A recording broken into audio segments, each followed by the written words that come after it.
gold advantage. 1k gold advantage, because everyone's dying. But then... Wait, Wraith King dies here as well. Oh, idiot. Was this you... Was this where you got the... Oh, this is where you made the comeback. Right, they were way ahead for most of that game. Wow. Okay, I read that very wrong. My apologies for that. As I said, 2k, I make mistakes. And I've never done a replay commentary before. So, here, they're getting ahead, slowly but surely. And I guarantee you it's mostly the Wraith King. That whole game was just so far ahead. You overtook him here, but not enough because you didn't have a way of stopping the Wraith King. Which, well, it should have been you, but... So yeah, this is where you made your comeback, because you got the big fight. This isn't where you lost it at all. This is where you got the comeback. This is where you got yourself a chance, because you picked off the Marana. Here. Soldier pick off. Risky, because you didn't know where the rest of their team was. You had no wards. But, good kill. You're kind of lucky that that didn't kick in a bit faster, because you didn't have your dust in your inventory. You should have dragged that up the second you saw the Marana. You hit right click on her, hit your manta, drag that up. Then you've got that there, just in case. So now here's the big team fight where they're still way ahead. Like 3,000 gold. It's not a huge bunch, but it's a considerable amount. And then it's 3k gold, 2k gold.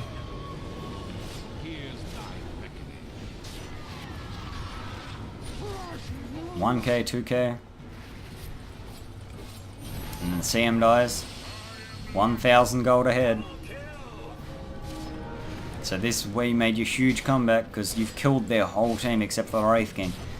And, oh, it's going to be close. The Wraith King's got reincarnation. But we know how this goes. He comes after you, but you shrine up, which is good. These two have it in the bag. You could have re-engaged here, but, like, take the full shrine heal. There you go, 500 gold. They get less than 1,000 ahead. And then, what happens? You go, you push, you get the advantage. You take a tower from that advantage. You go in from that. You get more advantage, and now your team's ahead. This is where you've got to be careful, because you don't want to throw this back in their favor. You are 2,000 gold ahead. Keep fighting, because there's only one hero. None of them seem to have buyback. And there we go. You get another pick on the Marana. Look at that. 5,000 gold, 6,000 gold advantage, because she just bought back. 7,000 because you got the racks. 8,000 because you got the second racks. Again, you probably could have killed her here because you've got a lot of lockdown on your team. Necro probably doesn't have ult. No, but like you've got a lot of lockdown. You could have gone for that and secured it, because then only the Wraith King and the CM will be up. Oh, well, I guess those three will be up all in sort of a quick order. But that you could have gone for that quite safely. I like that you focused the racks though. It wasn't a bad idea, and now you are 12,000 gold ahead. Let me put that in perspective. You went from 16,000 gold changed hands. 16,000. That was his entire net worth. That was the Necro's entire net worth. Just shifted from the Radiant to you. Think about how much gold that is. You are at a huge advantage here.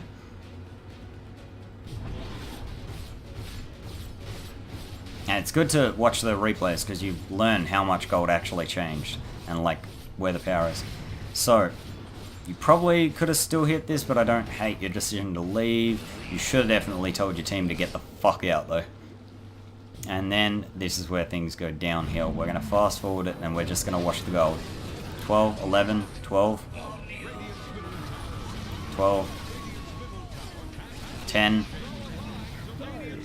8, 7, 6, 5,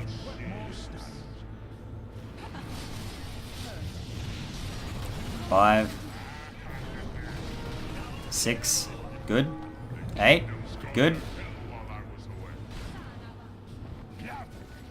See, you're still ahead here. Still a long way ahead. But you get caught. Team fight goes pretty okay. 10k ahead. But then it goes badly again. 8k, 9k, 7k, 8k. Got top, 9k, 7k. It's up and down and up and down. What if I go directed? Okay. It's kind of funny to watch. Radiant's middle tower is under attack. You know, 5k ahead. A soldier's fortune. But yeah, buyback. That's... You asked what you could have done to not throw this game. Tell your team not to Roche because you don't have buyback. That's literally the biggest thing you need to learn. And now they're 1,000 gold. Less than 1,000 gold. And the game is done because they decide to push your team instead of taking Roche, which was 100% the right call and loses you the game in the end. If you have any questions, Lord Vats, feel free to throw me a message on Reddit. I will do another one of these in 2 weeks for you, as I said I would. By that time, I would hope to see you, if you're still playing Anti-Mage, I want to see picking up BKB when you need it. But if it's a game where you think you don't need it, consider what lockdown they have and if they're going to get lockdown. Because most of what counters Anti-Mage is lockdown and really, really high pure nukes. Pure nukes are actually quite nasty to Anti-Mage.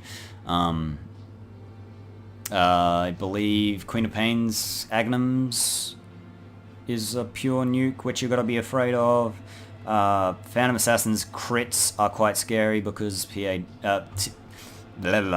AM doesn't deal particularly well against physical unless you build a lot of armor. But he does insanely well against casters and Wraith King. Keep that in mind. You got to avoid lockdown though. I want to see you getting BKB when you need it. In fact, it really doesn't even hurt to get at some games where you think you're going to need it. Like even if they haven't thrown a single stun at you, but they have the stun, you probably want it, unless it's a stun that pierces BKB and it's the only stun they have. In which case, it might actually be better to go for a hard or an abyssal or a butterfly or something like that. It's all situational, of course. You got to be very wary of what's going on. And oh, well, look at that. We can actually look at the MMR. There you go. Lord Vats at 978. So he broke 1,000, and he is now back down in the pits. Don't worry, man.